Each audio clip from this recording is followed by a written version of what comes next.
Hello friends, मैं Ranjit GS आज तक में आपका स्वागत करता हूं। दोस्तों, 67वीं बीपीएससी सीडीपीओ एग्जाम, ऑडिटर, एओ, बीएसएससी और बिहार के अन्य एग्जाम को ध्यान में रखते हुए बिहार सामान्य ज्ञान एमसीक्यू सीरीज के अंतर्गत आज मैं 14वां वीडियो आप लोग के समक्ष लेकर आ गया हूं, जिसमें बिहार के इतिहास से जुड़े हुए प्रश्नों का कलेक्शन किया गया है। और इसमें जो महत्वपूर्ण प्रश्नों का कलेक्शन है, जो आपके हमेशा एग्जाम में पूछे जाते रहे हैं, वैसे ही प्रश्नों का कलेक्शन किया गया है। और ये कलेक्शन क्राउन और लुसेंट बिहार सामान्य ज्ञान पर बेस्ड है। ठीक है, तो काफ़ी महत्वपूर्ण वीडियो होने वाला है। वीडियो को अंत तक देखिए। अगर हमारे चैनल पे नए हैं तो इसे सब्सक्राइब कर ले और बेल आइकन का बटन जरूर दबाएं, ताकि आने वाले वीडियो का नोटिफिकेशन आपको सबसे पहले मिल सके। दोस्तों, मैं आपको बता दूं कि इससे पहले 13 वीडियो ऑलरेडी बिहार सामान्य ज्ञान एमसीक्यू सीरीज के अंतर्गत अपलोड हो चुका है, और इसके प्लेलिस्ट का लिंक भी डिस्क्रिप्शन में दे दिया गया है। अगर आपने पिछले वीडियो को नहीं देखा है तो डेफिनेट रूप से देखिएगा। बिहार से जुड़े हुए आपके एक भी प्रश्न नहीं छूटेंगे। तो चलिए शुरू करते हैं बिहार सामान्य ज्ञान एमसीक्यू सीरीज का ये 14वां वीडियो। साथ साथ दोस्तों, मैं आपको बता दूं कि अगर आपको इस वीडियो का जो पीडीएफ चाहिए, तो पीडीएफ के लिए आपको जीएस आज तक नाम से जो टेलीग्राम ग्रुप है, उस टेलीग्राम ग्रुप में ज्वाइन कर लीजिएगा। वहाँ पे आपको इसका पीडीएफ भी मिल जाएगा। तो चलिए शुरू करते हैं बिहार सामान्य ज्ञान एमसीक्यू सीरीज को। दोस्तों, हम लोग 13वें वीडियो में 180वें प्रश्न तक देखे थे। अब आज 14वें वीडियो में हम लोग उससे आगे के प्रश्नों को देखेंगे। तो 181वां प्रश्न है कि चंपारण आंदोलन का संबंध किससे है। क्योंकि इस वीडियो में आज हम लोग चंपारण सत्याग्रह और किसान आंदोलन से जुड़े हुए प्रश्नों को देखेंगे। तो सबसे पहला जो प्रश्न है वो चंपारण आंदोलन का संबंध किससे है, तो इसका सही जवाब हो जाएगा ऑप्शन ए, 3 कठिया पद्धति से इसका संबंध है। ठीक है, और जैसा कि आप लोग को मालूम है कि बिहार के चंपारण में नील किसान आंदोलन था। नील जो उगाते थे उन किसानों का आंदोलन था, जिसका नेतृत्व महात्मा गांधी ने किया था। और गांधी जी को राजकुमार शुक्ल के कहने पर चंपारण आना पड़ा था, उन्हीं के बुलावे पर आना पड़ा था। और चंपारण की समस्याओं से अवगत कराया था किसने, राजकुमार शुक्ल ने। और इसी के कारण क्या है कि गांधी जी यहाँ आए और इस आंदोलन में भाग लिए और प्रथम सत्याग्रह का उपयोग करते हुए मतलब सत्याग्रह सफल भी रहा। चलिए नेक्स्ट है कि महात्मा गांधी का पहली बार बिहार में आगमन कब हुआ। महात्मा गांधी का पहली बार बिहार में आगमन कब हुआ, तो जैसा कि आप लोग को मालूम है कि महात्मा गांधी बिहार में पहली बार कब आए थे, चंपारण आंदोलन के समय आए थे। और चंपारण आंदोलन कब हुआ था, 1917 में हुआ था। तो उस हिसाब से देखा जाए तो बिहार में पहली बार गांधी जी का आगमन हो गया था 10 अप्रैल 1917 को। तो ऑप्शन बी सही जवाब हो जाएगा। नेक्स्ट है कि चंपारण आंदोलन के समय बिहार का उपराज्यपाल कौन था, ये प्रश्न पूछा भी गया है। तो इस समय उपराज्यपाल जो थे, बिहार के उपराज्यपाल यूँ कहें कि मुजफ्फरपुर क्षेत्र के अर्थात तिरहुत क्षेत्र के, जो चंपारण भी तिरहुत क्षेत्र में ही आता था, तो तिरहुत क्षेत्र के उपराज्यपाल जो थे एडवर्ड अल्बर्ट गेट थे। कौन थे, एडवर्ड अल्बर्ट गेट थे। तो ऑप्शन सी सही जवाब हो जाएगा। नेक्स्ट है कि चंपारण के नील किसानों की मामलों से संबंधित जांच समिति ने सरकार के समक्ष अपना रिपोर्ट कब प्रस्तुत किया। क्योंकि चंपारण आंदोलन में गांधी जी के नेतृत्व में एक जांच समिति बनाई गई थी, और वो जांच समिति अपना प्रतिवेदन जो है वो 4 अक्टूबर 1917 को प्रस्तुत किया था। तो ऑप्शन बी सही जवाब हो जाएगा। नेक्स्ट है कि चंपारण आंदोलन के परिणाम के संबंध में निम्नलिखित में से कौन सा कथन सत्य है। तो पहला जो है इसका 3 कठिया प्रथा का अंत हो गया, यह सही है। सभी रैयतों को लगान घटा दिए गए, यह भी सही है। बागान मालिकों द्वारा वसूल किए गए अवैध नगद रुपयों में 25% वापस कर दिया गया, यह भी सही है। मतलब इसका डी सही जवाब हो जाएगा। ठीक है, ये सभी कथन सही है आंदोलन के परिणाम के संबंध में। और नेक्स्ट प्रश्न है कि चंपारण आंदोलन की समाप्ति के उपरांत गांधी जी ने किसे अपने मोतिहारी कार्यालय का कार्यभार सौंपा था। ठीक है, तो मोतिहारी में जो कार्यालय खोला गया था चंपारण आंदोलन के दौरान, तो जब ये चंपारण आंदोलन समाप्त हो गया तो उसका कार्यभार जनकधारी प्रसाद को सौंप दिए थे गांधी जी ने। ठीक है, किसको, जनकधारी प्रसाद को। तो ऑप्शन डी सही जवाब हो जाएगा। नेक्स्ट है कि निम्न में से कौन चंपारण आंदोलन से संबंधित नहीं है। ठीक है, निम्न में से कौन चंपारण आंदोलन से संबंधित नहीं है। तो राजेंद्र प्रसाद संबंधित थे, अनुग्रह नारायण सिंह ने भी भाग लिया था, जेबी कृपलानी ने भी भाग लिया था। अर्थात इसका सही जवाब हो जाएगा जयप्रकाश नारायण ने चंपारण आंदोलन में भाग नहीं लिया था। तो ऑप्शन डी सही जवाब हो जाएगा। नेक्स्ट है कि चंपारण सत्याग्रह के दौरान गांधी जी पर मुकदमा चलाया गया। कहाँ चलाया गया था गांधी जी पर मुकदमा? ये मुकदमा चलाया गया था मोतिहारी में। ठीक है, मोतिहारी में, तो ऑप्शन बी सही जवाब हो जाएगा। नेक्स्ट है कि गांधी जी ने भारतीय राजनीति में प्रवेश किए। गांधी जी ने भारतीय राजनीति में प्रवेश किए, तो भारतीय राजनीति में इन्होंने चंपारण सत्याग्रह से ही अपना शुरुआत किया था, तो ये सही जवाब हो जाएगा चंपारण आंदोलन, ऑप्शन सी। ठीक है, नेक्स्ट है कि बिहार के बिहटा में किसान सभा की स्थापना सहजानंद सरस्वती ने कब की थी? ठीक है, तो किसान सभा की स्थापना सहजानंद सरस्वती के द्वारा पटना में किया गया था, बिहटा में, पटना के बिहटा में किया गया था। और ये किया गया था इनके द्वारा कब? 4 मार्च 1928 को। ठीक है, कब किया गया था? 4 मार्च 1928 को किया गया था। आप लोग थोड़ा सा यहाँ ध्यान देंगे कि यहाँ सिर्फ किसान सभा है। ठीक है, और फिर आगे हम लोग देखेंगे बिहार प्रांतीय किसान सभा। ठीक है, तो किसान सभा की स्थापना सहजानंद सरस्वती के द्वारा 4 मार्च 1928 को किया गया था मुंगेर में। ठीक है, मुंगेर में 1922-23 में किसकी अध्यक्षता में किसान सभा का गठन किया गया? मुंगेर में 1922-23 में किसकी अध्यक्षता में किसान सभा का गठन किया गया? तो ये सही जवाब हो जाएगा ऑप्शन सी, शाह मोहम्मद जुबैर की अध्यक्षता में 1922-23 में किसान सभा का गठन कहाँ किया गया था? मुंगेर में। और इसके दौरान जो थे श्री कृष्ण सिंह को सचिव बनाया, उपाध्यक्ष बनाया गया था। ठीक है, अध्यक्ष कौन थे? शाह मोहम्मद जुबैर, और उपाध्यक्ष किसे बनाया गया था? श्री कृष्ण सिंह को। ठीक है, तो कई बार ऑप्शन पूछा जाता है कि इनमें से कौन मुंगेर किसान सभा से संबंधित है, तो याद रखेंगे श्री कृष्ण सिंह और शाह मोहम्मद जुबैर, ये दोनों संबंधित है इससे। नेक्स्ट प्रश्न है कि बिहार प्रांतीय किसान सभा का गठन कब हुआ? बिहार प्रांतीय, देखिए मैंने बताया भी था, बिहार प्रांतीय किसान सभा का गठन कब हुआ? तो बिहार प्रांतीय किसान सभा का गठन जो है वो नवंबर 1929 में हुआ था। ठीक है, तो इसका बी सही जवाब हो जाएगा, नवंबर 1929 में हुआ था। और ये याद रखेंगे कि ये जो बिहार प्रांतीय किसान सभा का गठन है, ये सोनपुर मेला के अवसर पर, सोनपुर मेला कहाँ लगता है? सोनपुर में, अर्थात ये सारण डिस्ट्रिक्ट में पड़ता है। ठीक है, तो सोनपुर मेला के अवसर पर नवंबर 1929 में प्रांतीय किसान सभा का गठन सहजानंद सरस्वती और श्री कृष्ण सिंह के द्वारा किया गया था। ठीक है, किनके द्वारा? सहजानंद सरस्वती और श्री कृष्ण सिंह के द्वारा किया गया था बिहार प्रांतीय किसान सभा का गठन नवंबर 1929 में। ठीक है, नेक्स्ट प्रश्न की ओर बढ़ते हैं। अगला प्रश्न है कि बिहार प्रांतीय किसान सभा का प्रथम अध्यक्ष कौन थे? तो प्रथम अध्यक्ष स्वाभाविक है सहजानंद सरस्वती ही होंगे। ठीक है, क्योंकि सहजानंद सरस्वती और श्री कृष्ण सिंह ने मिलकर इसका गठन किया था, तो उस समय किसान सभा के अध्यक्ष जो थे, बिहार प्रांतीय किसान सभा के अध्यक्ष किसे बनाया गया था? स्वामी सहजानंद सरस्वती को।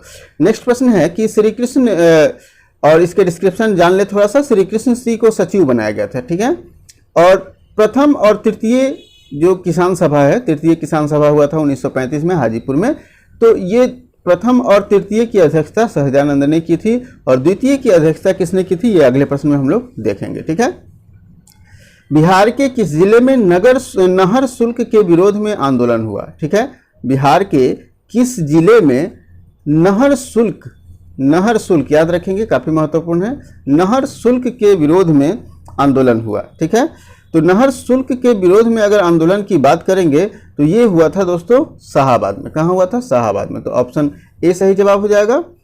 नेक्स्ट प्रश्न है 29-30 अगस्त 1934 में, ठीक है, 29-30 अगस्त 1934 में आयोजित द्वितीय बिहार प्रांतीय किसान सम्मेलन की अध्यक्षता किसने की थी? ठीक है, तो जैसा कि आप लोग को मालूम है कि पहला और तीसरा का किसने किया था? सहजानंद सरस्वती ने। और यहाँ पूछा जा रहा है कि द्वितीय प्रांतीय किसान सभा जो 1934 में गया में हुआ था, ठीक है, कहाँ हुआ था? 1934 में गया में हुआ था। ये 29-30 अगस्त के दौरान 1934 में गया में हुआ था। इसकी अध्यक्षता पुरुषोत्तम दास टंडन ने किया था। ठीक है, ऑप्शन सी सही जवाब हो जाएगा।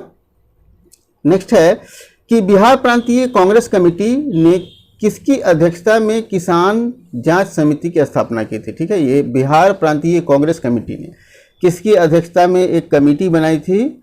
ठीक है, किसान जांच कमेटी, तो ये राजेंद्र प्रसाद की अध्यक्षता में बनाया गया था, तो ऑप्शन बी सही जवाब हो जाएगा। और नेक्स्ट प्रश्न है कि नवंबर 1936 में बिहपुर, भागलपुर में है, ठीक है, बिहपुर में प्रांतीय किसान सभा का एक अधिवेशन हुआ जिसकी अध्यक्षता किसने की थी? ठीक है, 35 में तीसरा हुआ था तो 36 में चौथा हो जाएगा, और चौथा नवंबर में हुआ था, नवंबर 1936 में बिहपुर में, भागलपुर में, और इसकी अध्यक्षता दो लोग मिलकर किए थे। ठीक है, और ये दोनों कौन किए थे? जयप्रकाश नारायण और स्वामी सहजानंद, दोनों मिलकर किए थे। तो ऑप्शन सी इसका सही जवाब हो जाएगा। ठीक है, नेक्स्ट प्रश्न की ओर बढ़ते हैं। नेक्स्ट प्रश्न है कि 1931 में बिहार में समाजवादी दल की स्थापना किसने की? समाजवादी दल की स्थापना किसने की 1931 में?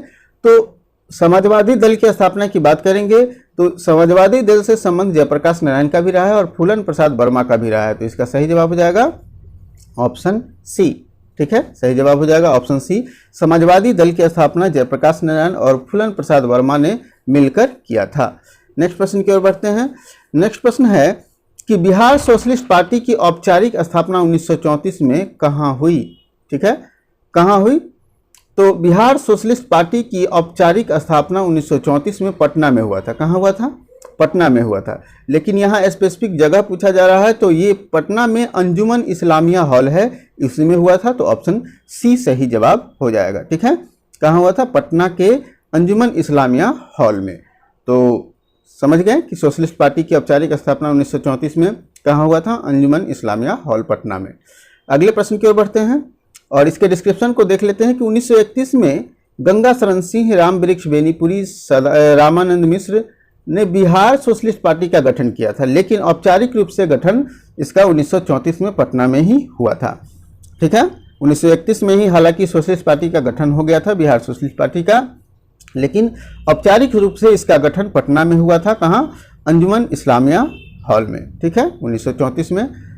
अगले प्रश्न की ओर बढ़ते हैं और अगला प्रश्न है कि बिहार सोशलिस्ट पार्टी के प्रथम अध्यक्ष कौन थे? काफी महत्वपूर्ण प्रश्न है।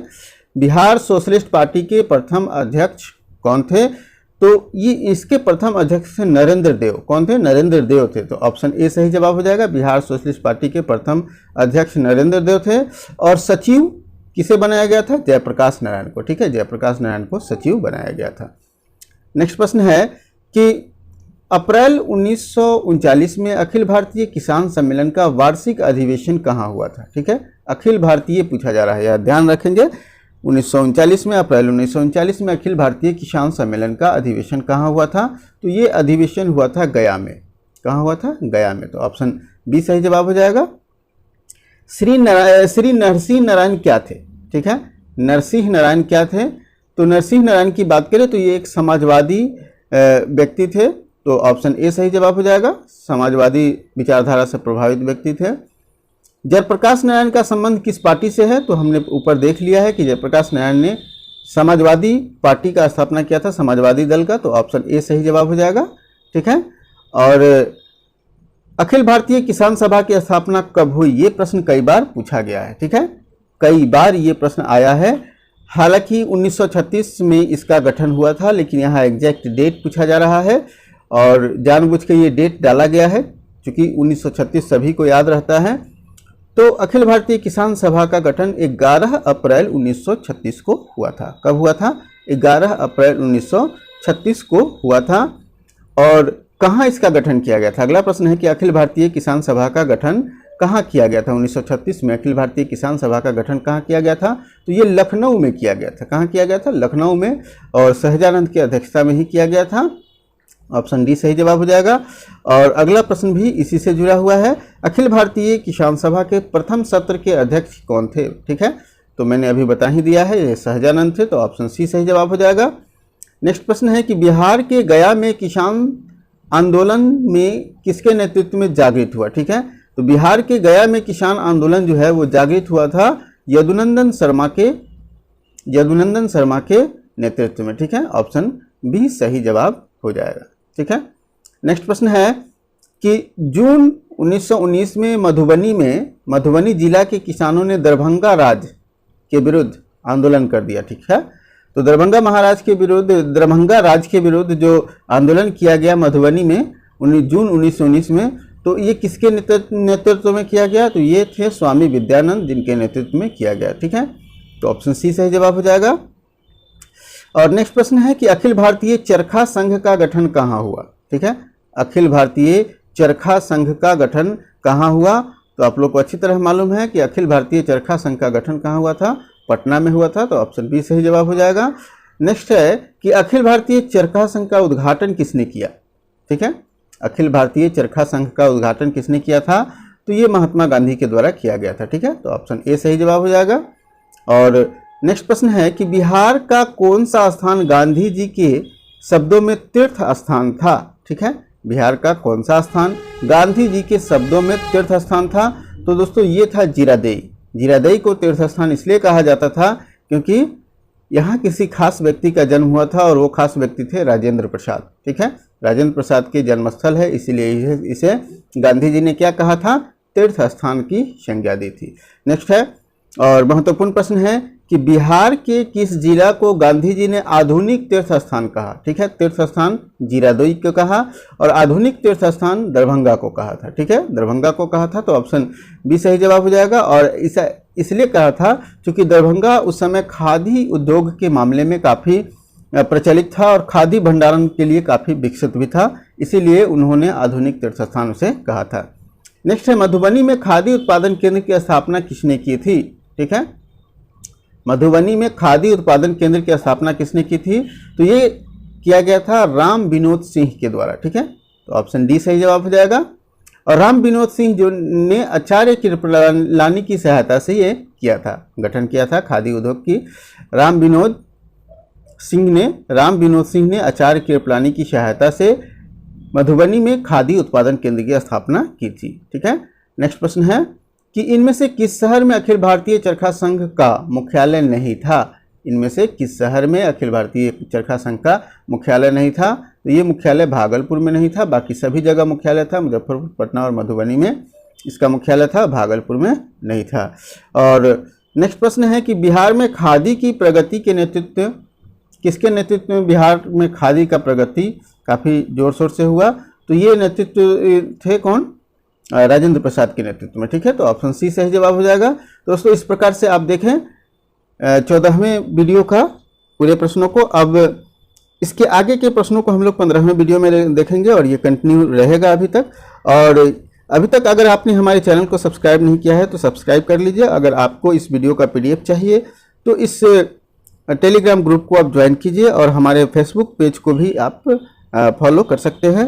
दोस्तों अगर ये वीडियो पसंद आया हो तो लाइक कीजिए और दोस्तों के साथ शेयर कीजिए ताकि उन्हें भी इस वीडियो का लाभ मिल सके। फिर मिलते हैं हम लोग अगले वीडियो में एक नए टॉपिक के साथ।